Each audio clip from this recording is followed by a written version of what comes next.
Olá, meu querido irmão e minha irmã, que a paz do Senhor Jesus venha sobre a sua vida e sobre a sua família, hoje e sempre. Aqui é o pastor Antônio Júnior e eu desejo que o Senhor abençoe a sua noite, que Ele te traga o descanso e o consolo que você precisa para terminar esse dia bem e em paz. E para isso eu quero te mostrar uma lição que o apóstolo Pedro teve que aprender e que nós também precisamos aprender, para que a gente não lute contra o inimigo errado, para que a gente não gaste as nossas forças, para que a gente não se afaste da presença de Deus. E ao final, eu quero fazer uma oração por você, pela sua família, então é muito importante que você fique comigo até o fim. E se você ainda não se inscreveu no meu canal, clica no botão abaixo do vídeo, inscrever-se, e do lado vai aparecer um sininho. É muito importante que você ative ele para você receber a notificação do YouTube sempre que eu colocar um vídeo novo. Eu não sei se você sabe, mas todos os dias, às 6 horas da manhã, às 8 horas da noite, eu tenho feito uma oração de fé, eu tenho unido a minha fé com a sua e Deus tem feito grandes coisas. Então, se você já tem recebido bênçãos, se você tem gostado desses momentos de oração, deixe aqui nos comentários, e isso estimula as outras pessoas a quererem continuar. E não se esqueça também de compartilhar no WhatsApp. Então vamos começar com a mensagem de hoje. Eu quero ler para você uma passagem que está em Efésios, capítulo 6, do versículo 10 ao 12. Olha o que diz: Fortaleçam-se no Senhor e no seu forte poder. Vistam toda a armadura de Deus, para poderem ficar firmes contra as ciladas do diabo, pois a nossa luta não é contra pessoas, mas contra os poderes e autoridades, contra os dominadores deste mundo de trevas, contra as forças espirituais do mal nas regiões celestiais. Olha isso, irmãos, aqui está dizendo coisas valiosíssimas para nós. Aqui diz que nós devemos nos fortalecer no Senhor, porque é dele que vem toda a força, todo o poder. Nós não podemos querer agir por impulso, mas pelo contrário, precisamos vestir a armadura de Deus para ficar firmes contra as ciladas do diabo. E sabe qual é a maior cilada que o inimigo tem levantado contra a nossa vida hoje? É que o diabo tenta nos fazer acreditar que a nossa luta é contra as pessoas e não contra ele. Ele sempre fica escondido, ele sempre faz as coisas e não deixa rastros, para que a gente ache que o problema é o nosso cônjuge, os nossos filhos, nossos parentes, as pessoas que convivem conosco, mas na verdade é o inimigo que usa as pessoas para tentar nos atingir, principalmente quando a gente se sente ofendido, principalmente quando a gente se sente injustiçado.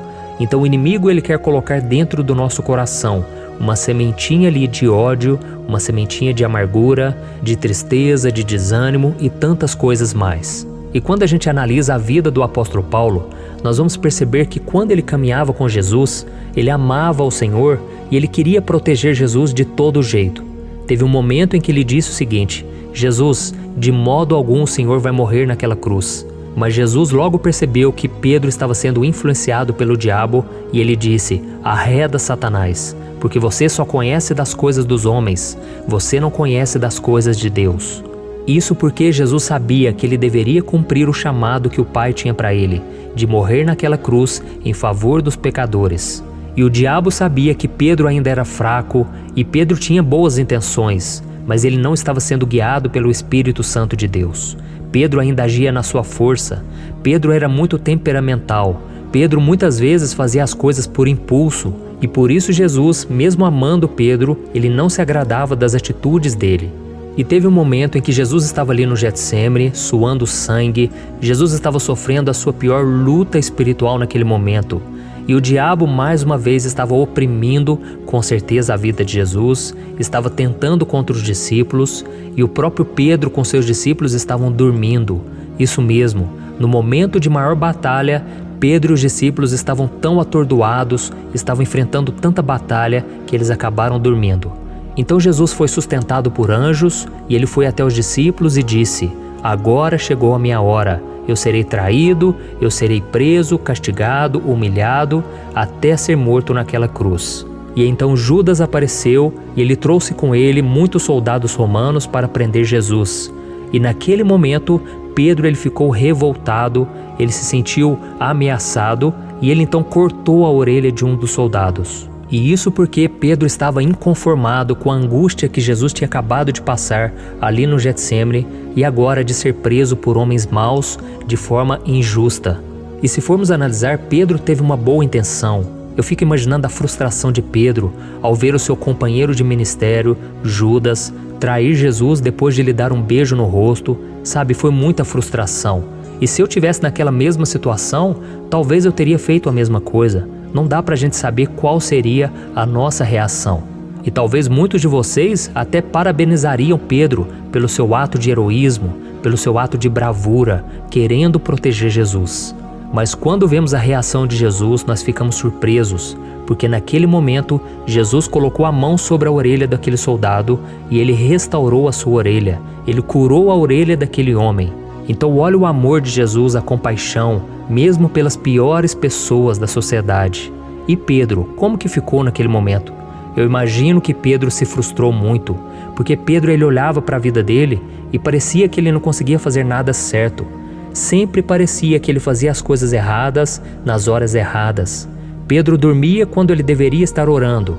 Ele falava quando ele deveria apenas ouvir. Pedro se engrandecia quando ele deveria se humilhar. E naquele momento no Getsêmani, Pedro ele estava lutando quando ele deveria se render. E tudo porque Pedro não estava enxergando que ele estava lutando contra o inimigo errado, porque tudo deveria acontecer da forma que aconteceu. Jesus já sabia disso e por isso ele ficava em paz. Mas Pedro ainda não sabia que o seu maior inimigo era Satanás e os seus demônios, não eram as pessoas. E a Bíblia diz que as armas poderosas do cristão não são físicas, são espirituais. É assim que você vence as batalhas contra Satanás e seus demônios. Mas na grande maioria das vezes, nós fazemos isso de forma errada. Quando alguém chega para nós e fala mal de alguém, por exemplo, nós começamos a reclamar, nós começamos a entrar naquele jogo de fofoca, de falar mal dos outros, sendo que a gente deveria orar por ela. Nós muitas vezes somos rápidos para nos revoltar, para organizar uma rebelião em casa, na igreja, mas nós não somos tão rápidos para pregarmos, para focarmos na solução e naquilo que Deus nos chamou para fazer. Por isso, meu querido irmão e minha irmã, nós precisamos vigiar. Eu creio que o Senhor está falando com muitos de vocês aqui. E eu não estou dizendo essas palavras para te desanimar, você que tem visto as suas próprias falhas enquanto você me ouve, eu estou falando para te encorajar, porque muitas vezes nós vamos pensar em desistir de nós mesmos, e quem coloca esses pensamentos na nossa mente é o diabo. O diabo quer que a gente desista porque ele fala para nós que nós somos pecadores demais, que Jesus vai desistir de nós, e eu sempre costumo dizer, Jesus não desistiu de Pedro, mas Pedro também não desistiu de si mesmo, e isso tornou Pedro um dos maiores homens de Deus da história. Pedro foi chamado por Jesus para cuidar das suas ovelhas, ele foi o primeiro que pregou em Atos, ele foi um homem tremendamente usado por Deus, ao ponto de que quando ele andava, a sua própria sombra curava as pessoas. Então olha que homem cheio do poder de Deus. Isso porque Deus não escolhe os capacitados, ele capacita os escolhidos. Amém? Se você se sente essa pessoa tão fraca, tão pecadora, eu quero orar por você agora.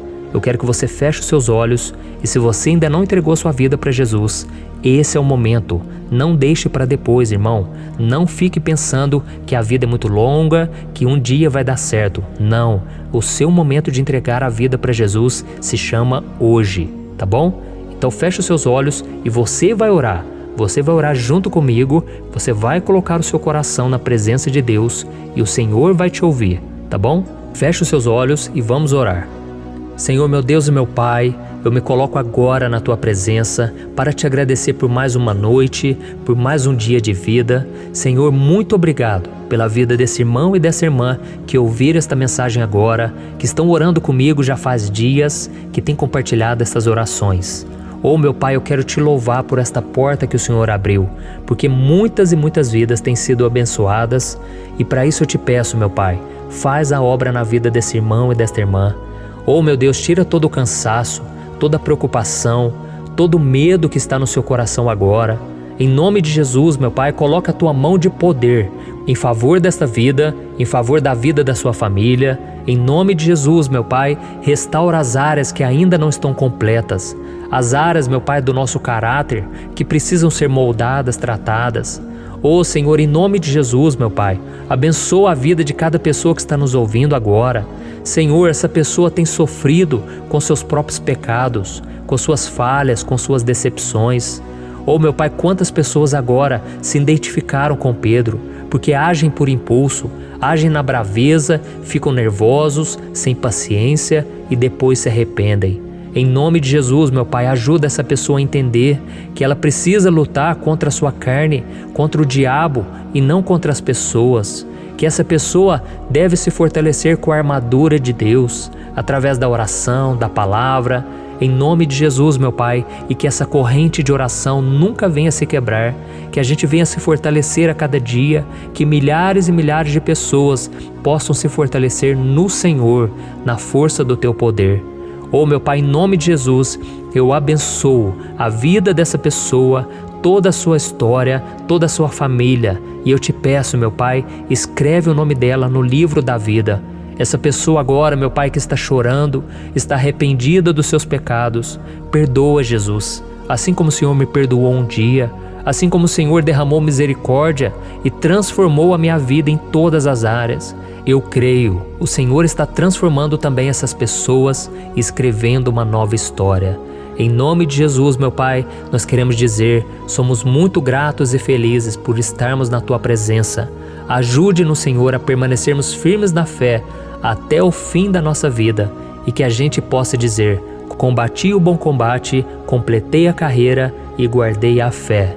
Em nome de Jesus que eu oro e te agradeço. Amém. Glória a Deus.